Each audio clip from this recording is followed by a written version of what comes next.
नमस्कार मंडळी, मी संध्या सप्रे. कसे आहात तुम्ही सगळे? भागवत कथा पुराणाला आपण सुरुवात केली आहे. यूट्यूबवरील अमृताचे डोहे या माझ्या आध्यात्मिक चॅनलमध्ये आपण भागवत कथा पुराण बघत आहोत. भागवत कथा पुराणाचा आज भाग 29 मी चालू करते. दशम स्कंद भाग 29. यामध्ये आपण भगवंतांच्या लीला बघत आहोत. एपिसोडला सुरुवात करण्यापूर्वी मंगलाचरण म्हणून मी कार्यक्रमाला सुरुवात करते.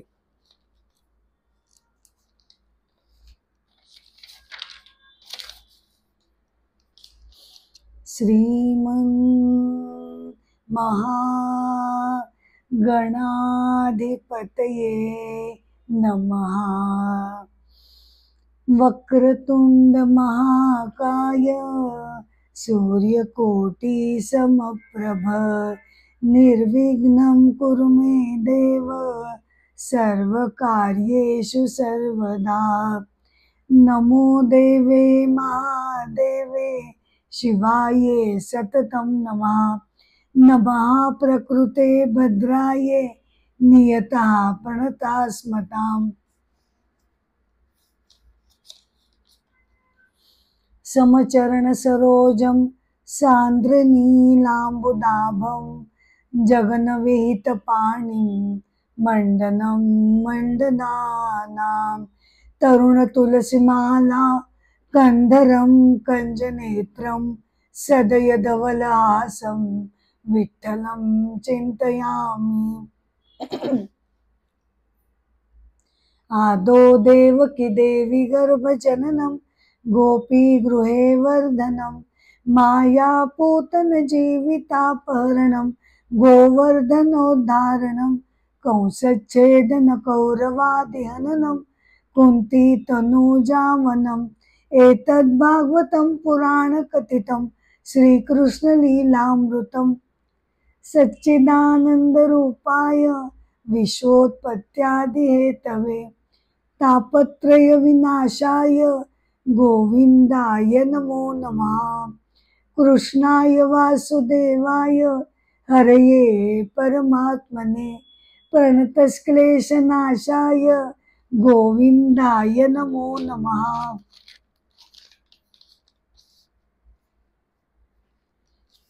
आता काय झालं की कंस महाराजांनी त्यांच्या सेनेमधील बऱ्याच असुरांना श्रीकृष्णाचा वध करण्यासाठी पाठवून दिलं खरं, पण आपण बघितलं की कुणाचंच भगवंतांपुढे काहीही चाललं नाही.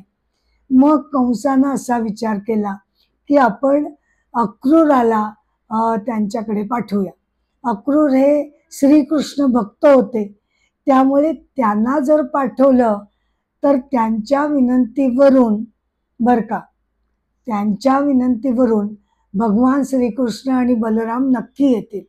आणि मग त्यांनी अक्रूराला बोलवून सांगितलं, हे बघ, तू आत्ताच्या आत्ता व्रजामध्ये जा आणि त्यांना असं सांग की महाराज कंसांनी धनुष्य यज्ञ आयोजित केलेला आहे, तर या यज्ञासाठी म्हणून, त्या समारंभासाठी म्हणून तुम्हाला कंसांनी आमंत्रण दिलं आहे आणि तू स्वतः गेल्यामुळे कृष्ण आणि बलराम नक्कीच तुझ्याबरोबर येतील.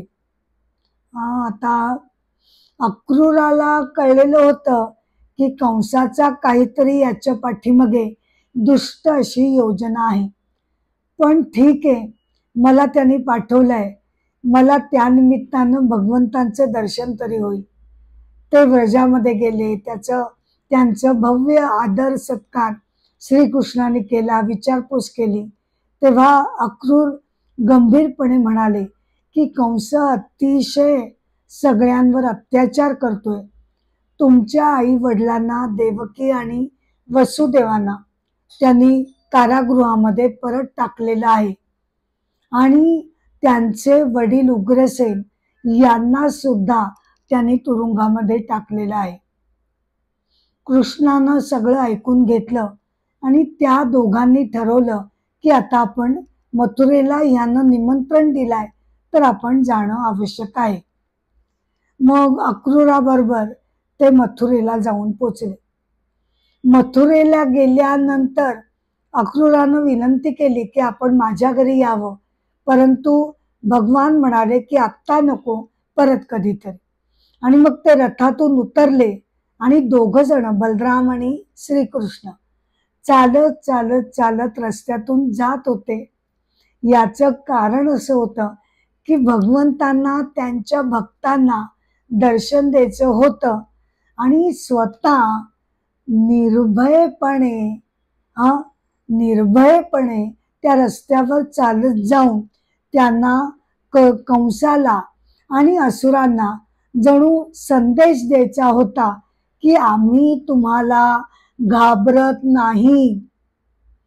आणि बलराम आणि श्रीकृष्ण रस्त्यावरनं जाताना वाटेत त्यांना कंसाचा धोबी मिळाला. बर का, कंसाचा धोबी त्यांना रस्त्यात भेटला. त्याच्याकडे कपड्यांचं गाठोडं होतं. कृष्ण त्याला म्हणाला की मला यातले काही कपडे तू दे, मला आणि बलरामासाठी.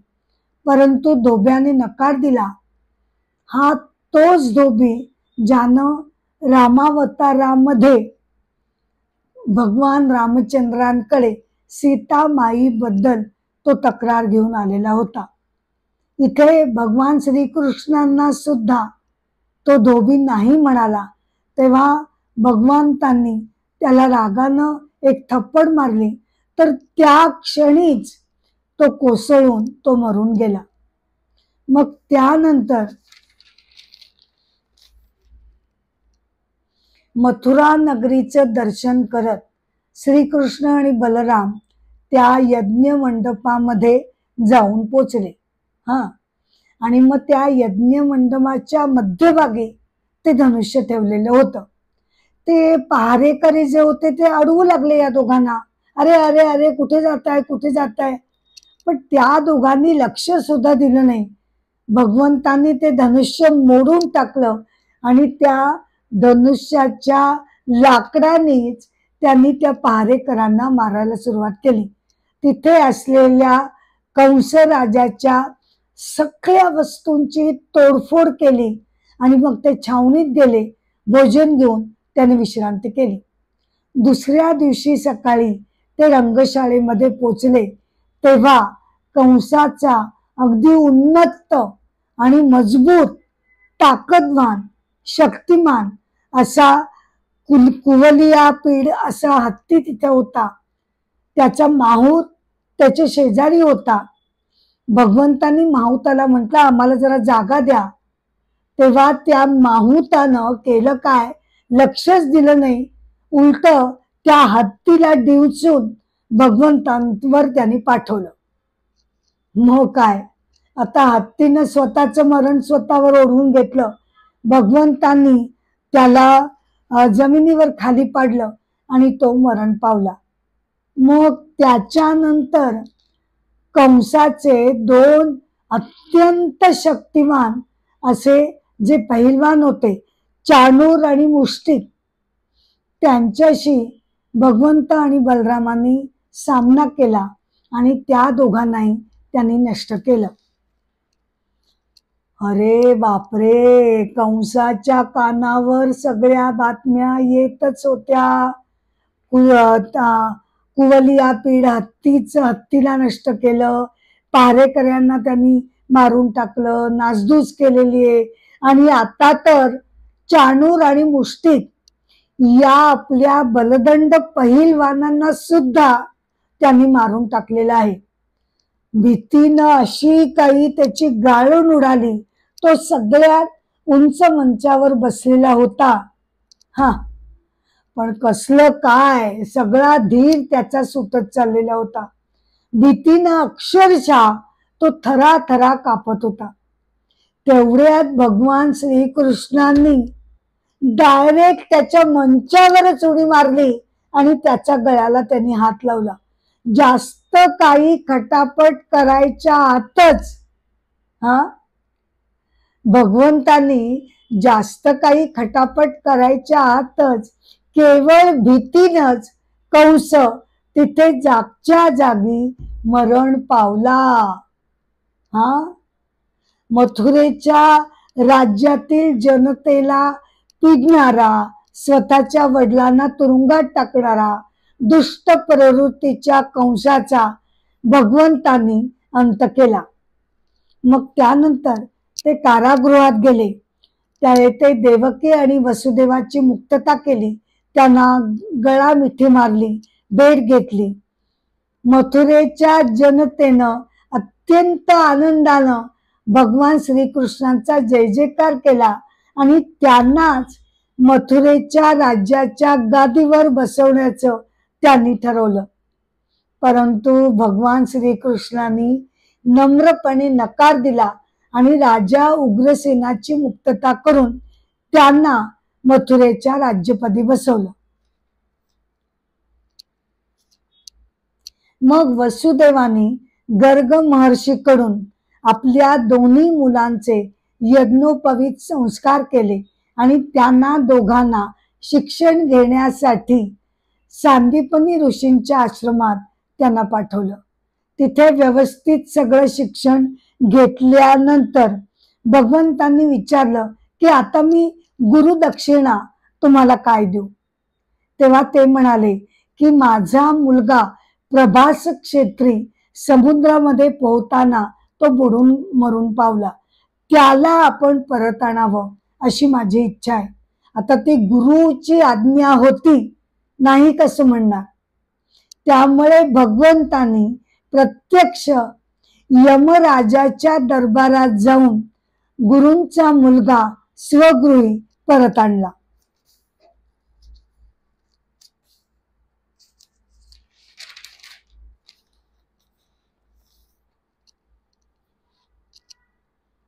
आता आपण वळतोय जरासंघाकडे. बर का, जरासंघाचा वध. जरासंघ हा मगधचा राजा होता. अत्यंत त्याच्याकडे शक्ती होती, प्रचंड शक्तिमान, पण आसुरी प्रवृत्तीचा तो राजा होता. जन्मताच त्याच्या शरीराचे 2 उभे तुकडे झाले, परंतु जरा नावाच्या राक्षसीने त्याचे ते 2 तुकडे एकत्र एकसंघ केले, म्हणून त्याला जरासंघ हे नाव पडलं. त्याच्या 2 कन्या ज्या होत्या, अस्ती आणि प्राप्ती, त्या 2 कन्यांचं त्यांनी कंसाबरोबर विवाह केला होता. परंतु भगवंतांनी कंसाला ठार मारलं. त्यानंतर या दोन्ही कन्या, या दोघींनी आपल्या वडिलांकडे जरासंघाकडे तक्रार केली आणि अत्यंत राग येऊन चिडून, बर का, अत्यंत चिडून क्रोधानं जरासंघानं मथुरेवर हल्ला केला. किती वेळा? 17 वेळा तो मथुरेवर चाल करून गेला. प्रत्येक वेळेले भगवंतांनी त्यांना हरवलं, परंतु त्याला ठार न मारता त्याला परत पाठवलं. परंतु त्यानंतर जरासंघाचा मित्र कालयवन मथुरेवर युद्ध करण्यासाठी आला. तेव्हा भगवंतांच्या मनात असा विचार आला की आता आम्ही कालयवनाशी युद्ध करण्यात दंग राहू आणि त्या संधीचा फायदा घेऊन जरासंघ मथुरेवर आक्रमण करेल आणि मथुरेची प्रजेची सगळी नासधूस करेल. या विचारानं त्यानं भगवंतांनी समुद्रामध्ये द्वारका नगरी त्याची उभारणी केली आणि आपल्या योगमाया शक्तीनं त्यांनी सगळ्या स्वजनांना तिथे म्हणजे द्वारकेमध्ये त्यांनी सुरक्षितपणे पोचवलं. पुराणाप्रमाणे 7 मोक्षदायिनी नगरी मानल्या गेल्या आहेत. कोणत्या त्या? तर अयोध्या, मथुरा, हरिद्वार, कांची, काशी, उज्जैन आणि द्वारका.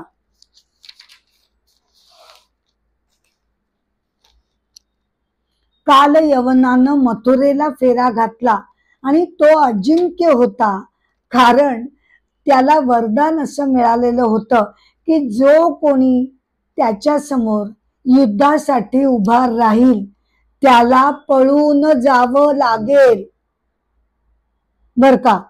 तर त्यामुळे बलरामाला भगवंतांनी मथुरेचे रक्षण करण्यासाठी ठेवलं आणि तो स्वतः भगवान श्रीकृष्ण मथुरेच्या द्वारातून बाहेर पडले. समोर कालयवन उभा होता. त्याला बघून भगवान श्रीकृष्ण पळायला लागले. मग भगवंतांचा पाठलाग करत कालयवन सुद्धा त्यांच्या पाठोपाठ ते पळू लागले. भगवंत पळता पळता एका गुहेमध्ये आत शिरले. तिथे राजा मुचुकुंद हा थकून झोपून गेला होता. भगवंतांना हे सगळं ज्ञात होतं, कारण राजा मुचुकुंदनी देवतांना काही मदत केली होती आणि तो थकून गेला होता. देवतांनी जेव्हा राजाला विचारलं की तुला काय हवं, मला काही नको, मला झोप हवी, मला अत्यंत शांत निद्रा हवी, त्याच्यामध्ये कोणी विघ्न आणता कामा नये. राजा मुचुकुंद म्हणाला, ठीक आहे, तू शांत निद्रा घे. आम्ही तुला आश्वासन देतो की तुझ्या निद्रेमध्ये जर कोणी विघ्न आणलं, जर कोणी विघ्न आणलं आणि त्याला तू प्रथम बघितलंस तर तो जळून खाक होईल. राजा मुचुकुंद अगदी शांतपणे निद्रा घेत होता.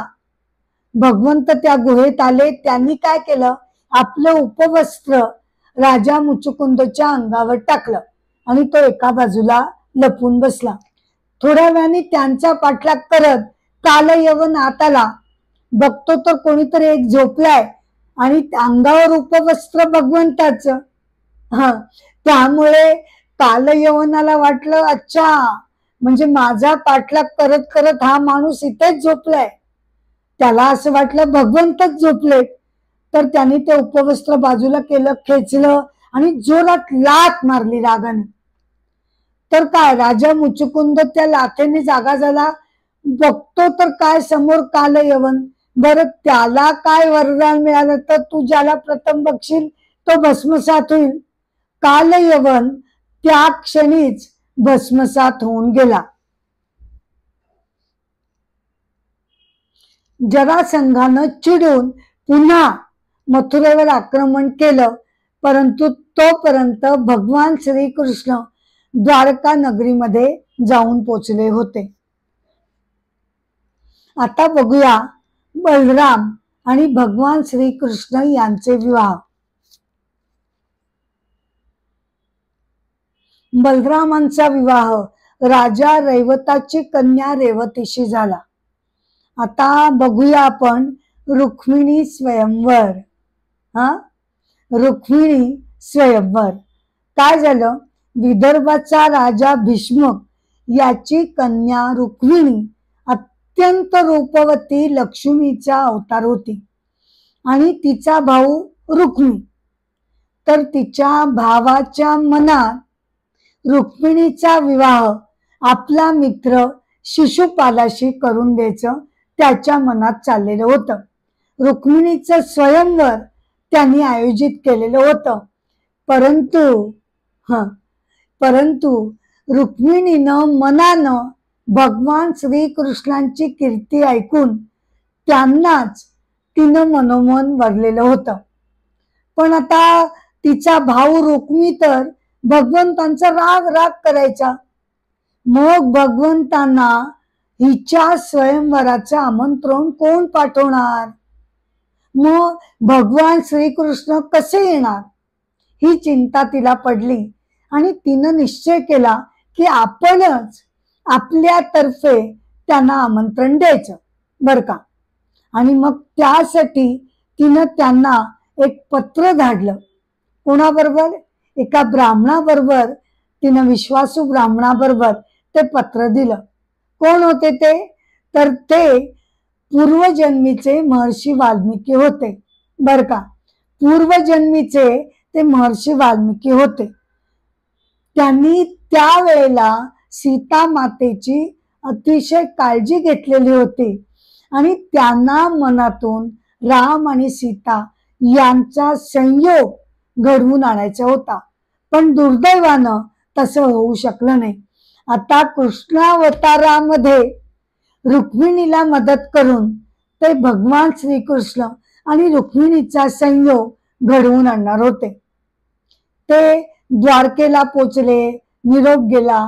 भगवंतांना सुद्धा रुक्मिणीबद्दल बरेच कळलेलं होतं.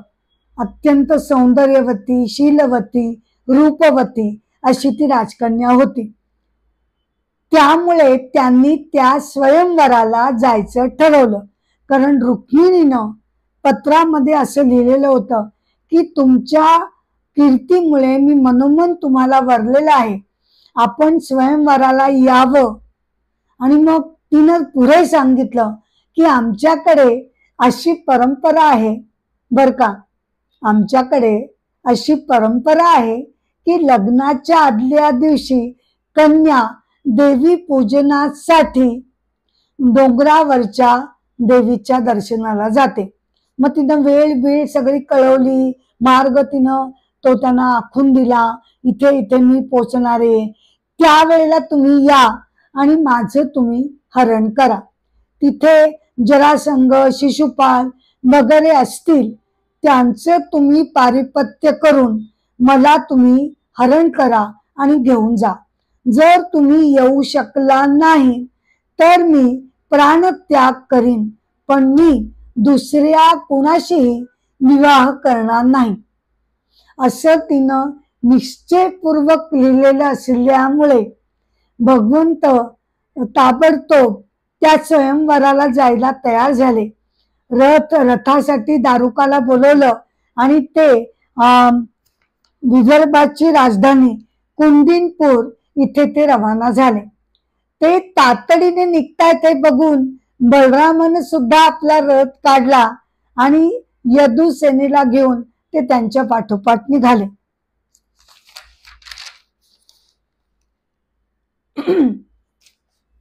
भगवंत तिथे पोचल्यानंतर रुक्मिणीच्या पित्यांनी त्यांचं स्वागत केलं खरं, पण त्यांना कळेना की आपण तर श्रीकृष्णाला आमंत्रण दिलं नव्हतं, मग कसं काय आला.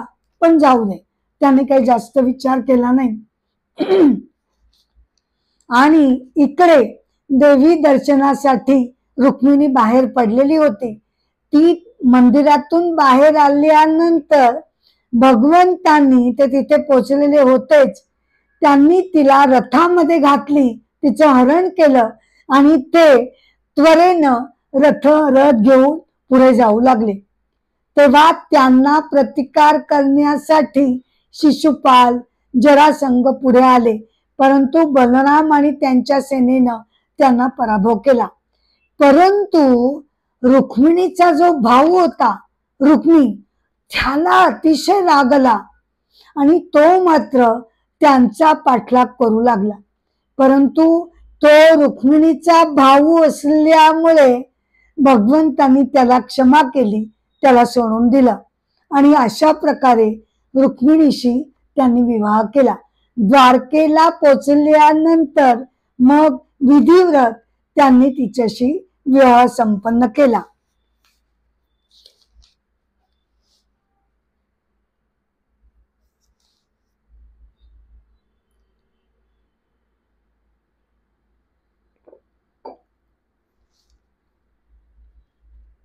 आता कथा येते समंतक मणीची बर का. म्हणजे एका राजानं भगवंतांवर, कुणावर, भगवंतांवर सरळ सरळ आरोप केला की माझ्याकडचा मणी तुम्ही चोरलात. तर तो खोडून टाकण्यासाठी म्हणून भगवंतांनी चिकार परिश्रम केले आणि सिद्ध केलं की त्यांनी तो मणी चोरला नव्हता. ती कथा आपण बघूया. सत्राजित नावाच्या राजाजवळ समंतक मणी होता बर का. त्या मण्याचं वैशिष्ट्य काय होतं की तो रोज 8 भार सोनं देत असे. होय, सोनं देत असे. हे जेव्हा भगवंतांना कळलं तेव्हा ते त्याला म्हणाले, हे बघ, हा मणी तू तुझ्याजवळ ठेवता कामा नयेस, हा मणी तू राजा उग्रसेनांना नेऊन दे. परंतु सत्राजितनं ते ऐकलं नाही. त्यानं तो मणी त्याच्या जवळच ठेवला. मग एके दिवशी त्याचा भाऊ प्रसेन्न तो मणी धारण केला आणि तो अरण्यामध्ये शिकारीसाठी गेला. परंतु तिकडे एका वाघानं त्याला मारलं आणि वाघाला तो मणी मिळाला. मग वाघाकडून जांबवानानं तो मणी घेतला आणि इकडे सत्राजितला मात्र असं वाटलं की आपला धाकटा भाऊ प्रसेन याला श्रीकृष्णानं मारलं आणि त्याच्याकडून तो मणी हस्तगत केला. तर त्यानं जो आरोप केलेला होता त्याचं खंडन करण्यासाठी भगवंत स्वतः प्रसेनला शोधायला अरण्यात गेले. शोधता शोधता एका गुहेमध्ये त्यांना जांबवान दिसला. ते देवतांचा अंशरूप होते. त्याच्याकडे तो मणी आहे हे श्रीकृष्णाने जाणलं. जवळजवळ 28 दिवस युद्ध झालं. नंतर जांबवानाने तो मणी भगवंतांना परत दिला आणि आपली कन्या जांबवती हिच्याशी त्यांचा विवाह लावून दिला. तो मणी घेऊन भगवान परत आले आणि सत्राजितला म्हणाले, बघ, हा मणी मी चोरलेला नव्हता. सत्राजित राजा अत्यंत मनातनं शरमून गेला. त्यानं भगवंतांची मनापासून क्षमा मागितली आणि मणी आणि आपली कन्या सत्यभामा त्यांनी भगवंतांना दिली. तेव्हा भगवंतांनी तो मणी नाकारला आणि सत्यभामेशी विवाह केला. त्यानंतर भगवंतांनी कालिंदी, मित्रविंदा, सत्या, भद्रा आणि लक्ष्मणा यांच्याशी विवाह केला. या एकूण त्यांच्या 8 राण्या होत्या. अष्टदा प्रकृतीचं प्रतीक म्हणून त्या मानल्या गेल्या आहेत.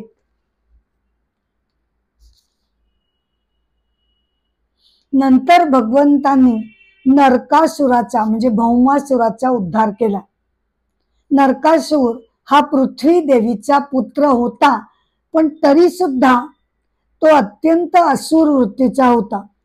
त्याने 16,000 कन्यांना महालामध्ये डांबून ठेवलेलं होतं.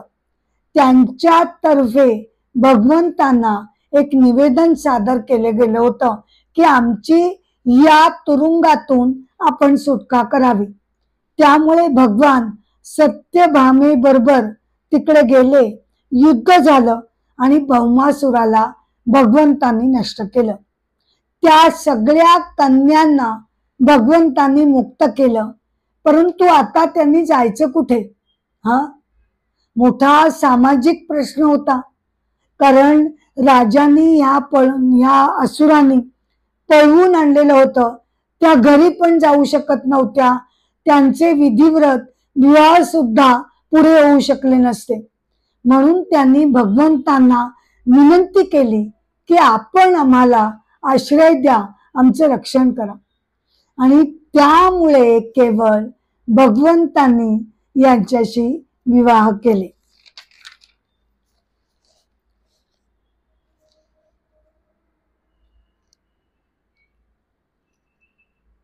आता बघूया जरासंघाचा वध. बर का, जरासंघाचा वध. भगवान आपल्या सुधर्मा सभागृहात बसलेले असताना जरासंघाच्या कैदेमध्ये असलेल्या राजांचं एक निवेदन पत्र घेऊन तिकडनं एक व्यक्ती भगवंतांना भेटायला आली होती. ते सर्व राजे भगवंतांना शरण गेले होते आणि आपण आमची मुक्तता करावी अशी कळकळीची विनंती त्यांनी केलेली होती. ते पत्र वाचतायत न वाचतायत तोच महर्षी नारद तिकडे आले आणि एक निरोप घेऊन ते आले.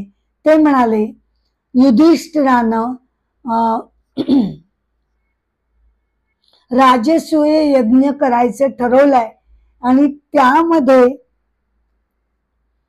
परमपुरुषाची अग्रपूजा केली जाते असा तो विधी आहे, तर राजसूय यज्ञानंतर होणाऱ्या पूजेला तुम्हाला त्यांनी आमंत्रण दिलेलं आहे. भगवंतांना विचार पडला काय करावं, आधी जरासंघाचा वध करण्यासाठी जावं की आधी राजसूय यज्ञाकडे जावं. पण ते आधी तिकडे गेले. धर्मराजानं सगळ्या राज्यांचा विजय प्राप्त करण्यासाठी आपल्या भावंडांना पाठवून दिलेलं होतं. सगळेजण पांडवांची सत्ता त्यांनी मान्य केली. केवळ जरासंघानं मात्र त्यांची सत्ता मान्य केली नव्हती. हे ऐकल्यानंतर मग भगवान श्रीकृष्ण, भीम आणि अर्जुन हे तिघ जण वेश बदलून जरासंघाच्या राजधानीमध्ये ते गेले. तिकडे अतिथीगृहामध्ये ते पोचले तेव्हा जरासंघाची अशी पद्धत होती की भोजन करण्यापूर्वी तो अतिथी जे आलेले आहेत त्यांना त्यांची इच्छा तो विचारत असे. त्याप्रमाणे त्यांनी या तिघांना विचारलं, बोला, तुम्ही अतिथी म्हणून आलेले आहात, तुमची कोणती इच्छा मी पूर्ण करू. तेव्हा ते तिघ जण म्हणाले, आम्हाला तुझ्याशी युद्ध करायचं आहे. काय युद्ध? कोण आहात तरी कोण तुम्ही? जरासंघाने चिडून विचारलं. मी श्रीकृष्ण, हा भीम आणि हा अर्जुन, श्रीकृष्णाने सांगितलं. श्रीकृष्णाकडे तुच्छतेनं बघत जरासंघ म्हणाला, तू तर काही बोलूच नकोस. आणि अर्जुनाशी पण मी काही युद्ध करू इच्छित नाही. हा भीम त्यातल्या त्यात मला जरा ठीक वाटतोय. ठीक आहे, मी आणि भीम आमचं मल्लयुद्ध सुरू होईल. आणि जवळजवळ 28 दिवस ते युद्ध चाललं, परंतु भीमाला जरासंघाला पराभूत करता येईना. त्यानं अगदी हताश नजरेनं श्रीकृष्णांकडे नजर टाकली तेव्हा त्यांनी खुलेनच त्याला इशारा केला. एक गवताची पात त्यांनी खुलेनच हाताने अशी उभी त्यांनी चिरून दाखवली. त्यावरून भीम काय समजायचं ते समजला की तू जरासंघाला असा तसा पराभूत करणं शक्य नाही.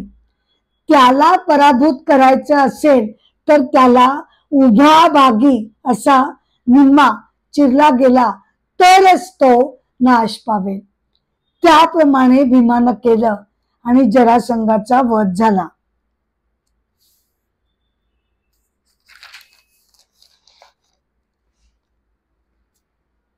मग धर्मराजानं राजसूय यज्ञ संपन्न केला. त्यावेळेला परमपुरुषाची अग्रपूजा करण्याची परंपरा होती.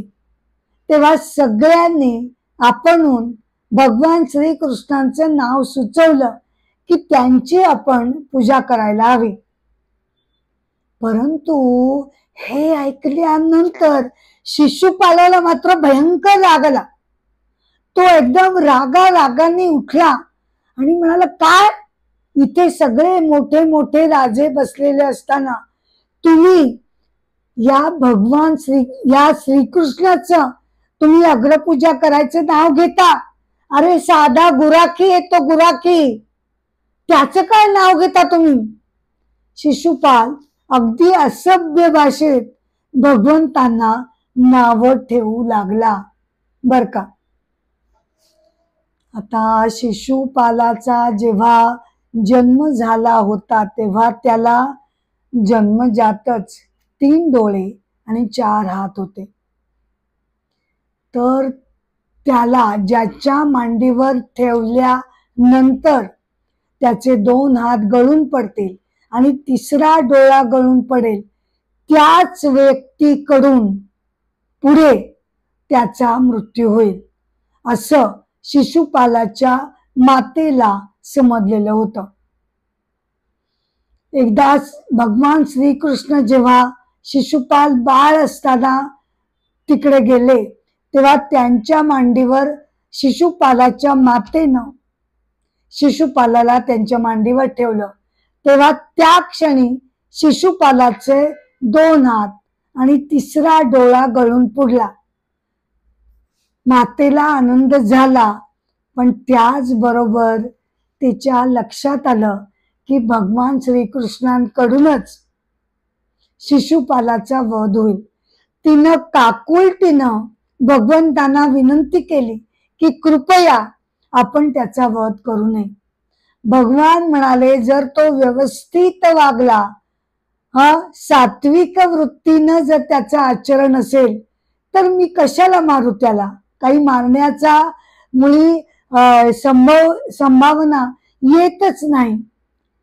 पण जर का तो असभ्य भाषेमध्ये त्यानं सभेमध्ये जर तो काही बोलला तर त्याचे 99 अपराध मी सहन करीन तरी सुद्धा, पण 100व्या वेळेला जर त्यानं अपशब्द उच्चारला तर मात्र त्याला ती मृत्यूची शिक्षा होईल. आणि तसंच झालं. शिशुपाल इतका काही चिडलेला होता, विनाकारण तो भगवंतांना अपशब्द बोलू लागला. 1 2 3 4 झाले, 99 अपशब्द पोचले. 100वा जेव्हा त्यानं उच्चारला तेव्हा मात्र भगवंतांनी आपलं चक्र त्याच्या अंगावर सोडलं आणि शिशुपालाचा अंत झाला. परंतु शिशुपालाच्या शरीरातून एक ज्योत निघाली आणि ती भगवंतांमध्ये सामावून गेली. हे सगळं जेव्हा लोकांनी बघितलं तेव्हा त्यांच्या लक्षात आलं की भगवान श्रीकृष्ण हे साक्षात परमेश्वराचा अवतार आहे.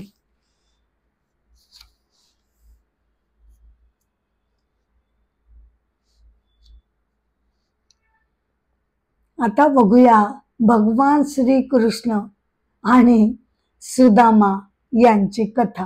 ही तर अगदी लोकप्रिय अशी प्रसिद्ध कथा आहे, नाही का. सांदीपनी ऋषींच्या आश्रमामध्ये शिकत असताना भगवान श्रीकृष्ण आणि सुदामा ब्राह्मणाची खूप छानपैकी मैत्री झाली होती. द्वारकेपासून काही अंतरावरच त्याचं गाव होतं. तो अतिशय गरीब होता, परिस्थितीने गांजलेला होता, पण तो भगवान श्रीकृष्णाचा परमभक्त होता. हे सगळं माहिती असल्यामुळे त्याच्या बायकोनं त्याला एकदा विनवलं, अहो मी तुम्हाला कधीपासून सांगते की एकदा तरी तुम्ही भगवंतांना भेटून या. तुम्हाला त्याच्याकडे काही मागायचं नसेल तर नका मागू, पण निदान भेटून तरी या.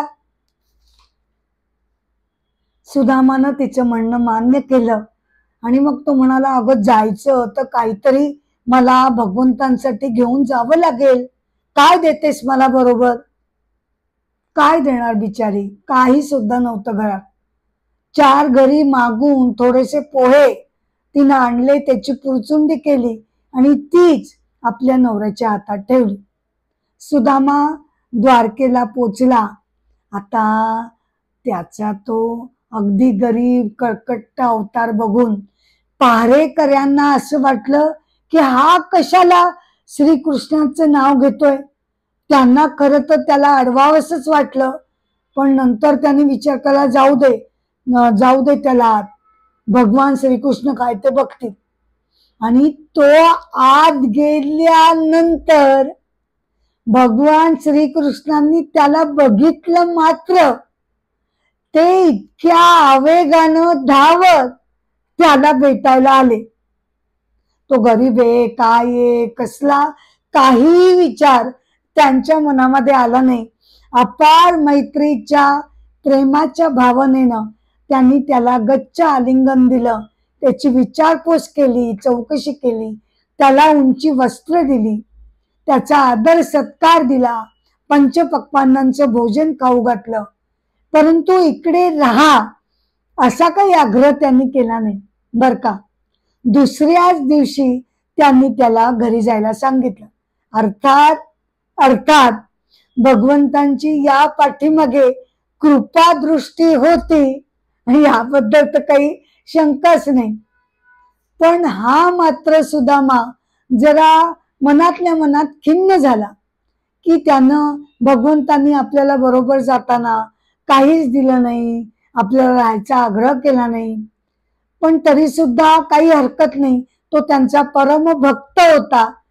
त्यांचं चिंतन करत करत तो गावापाशी पोचला. गाढ निद्रा लागली म्हणून थोडा वेळ झोपला. झोपून उठतो आणि बघतो तर काय, त्याला मुळी समोरचा वाडा घर ओळखताच येईना. मी कुठे आलो, कुठे भरतीकडेच आलो की काय. तेवढ्यात त्याची बायको अनेक दासींबरोबर मोठ्या थाटामाटात तिकडे आली आणि म्हणाली, अहो आपलंच हे घर, हा आपलाच वाडा, बघा बघा बघा, तुमच्या मित्रानं केवढच्या केवढं वैभव इथे आपल्याला पाठवून दिलेला आहे. सुदामा मनातल्या मनात गहिवरून गेला. अशी असते भगवंतांची अपार माया आणि अपार कृपा दृष्टी.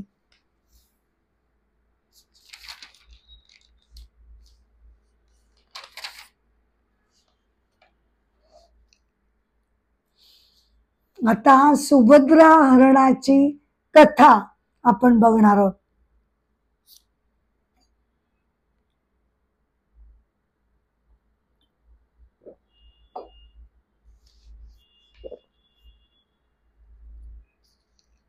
भगवान श्रीकृष्णांची बहीण सुभद्रा हिचा विवाह बर का, हिचा विवाह दुर्योधनाशी लावून द्यावा असं बलरामांना वाटत होतं.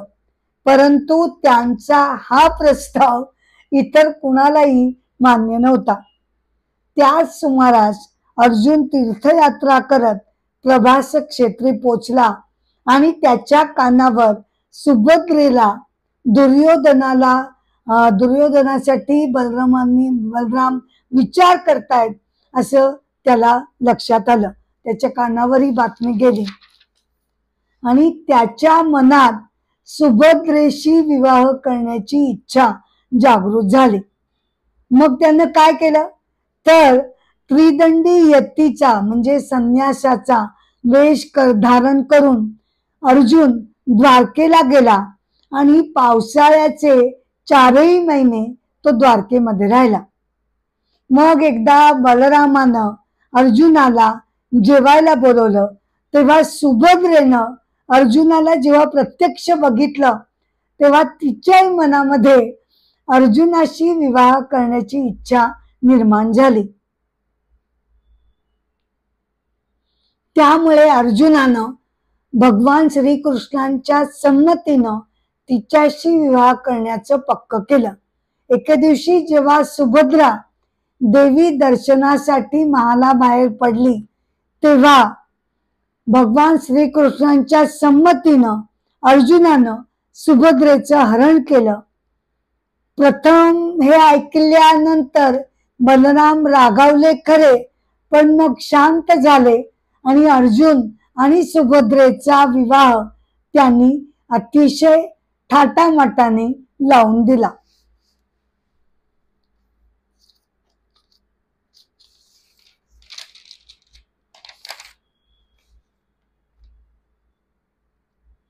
आता बघूया भस्मासुराचा नाश.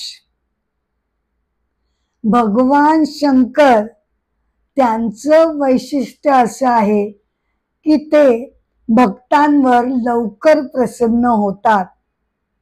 भक्त जे काय मागेल ते देतात आणि कधी कधी स्वतःच संकटात सापडतात. तर काय, वृकासूर नावाचा राक्षस होता, तोच हा भस्मासूर म्हणून पुढे प्रसिद्ध झाला. त्यानं तपस्या करून भगवान शंकरांना प्रसन्न करून घेतलं. शंकर भगवान म्हणाले, वर माग. मी ज्याच्या मस्तकावर हात ठेवेन, मी ज्याच्या मस्तकावर हात ठेवेन तो भस्म होऊन गेला पाहिजे. भगवान शंकरांच्या मनात आलं हा कसला वर, पण आता करतात काय, ते बोलून बसले ते मी वर देतो, मग वर दिला. त्या क्षणी तो वृकासूर म्हणाला, थांबा थांबा, तुम्हीच माझ्या समोर आहात, तुम्ही जो मला वर दिलाय तो बरोबर आहे की नाही, हा त्याच्यामध्ये ती शक्ती आहे की नाही हे मला बघायला नको का? माझ्या समोर तुम्ही आहात, मी तुमच्याच मस्तकावर हात ठेवतो, म्हणजे मला कळेल की याच्यामध्ये सामर्थ्य आहे की नाही. भगवान शंकरांच्या लक्षात आलं खूप मोठी गडबड झालेली आहे. ते ताबडतोब त्याच्यापासून दूर पळू लागले आणि त्यांचा पाठलाग करत वृकासूर पळू लागला. ते पळत पळत भगवंतांकडे गेले आणि म्हणाले, वाचवा हो, वाचवा मला, मी वर दिला आणि आता मलाच हा मारायला बसलाय. भगवान त्यांच्याकडे हसून म्हणाले, खरोखर तुम्हीच स्वतःला संकटात पाडून घेता कधी कधी. ठीक आहे, मी बघतो काय करायचं ते. मग भगवंतांनी बटूचा वेश घेतला आणि ते त्या वृकासुराला मध्ये सामोरे गेले. का रे, का असा पळतोयस? काही नाही, भगवान शंकरांना मी त्यांच्या पाठोपाठ पळतोय, त्यांनी मला वर दिला होता, तर मी आता बघतो की तो वर खरा आहे की नाही. काय, कोणता वर? बटून विचारलं.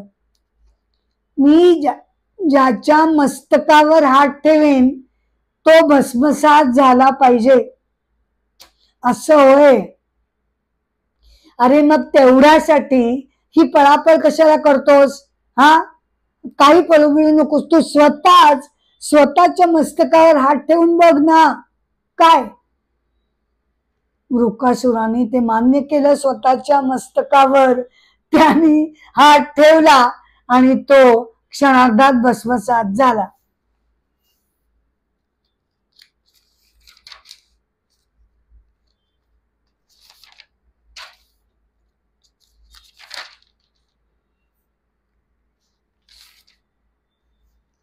तर अशा प्रकारे हा जो एपिसोड होता त्याची आता सांगता मी करत आहे. ही सांगता मी करत असले तरी भागवत कथा पुराणाचे पुढचे एपिसोड घेऊन मी तुमच्या भेटीला येतच राहणार आहे. इथे आपला दशम स्कंद समाप्त होतोय.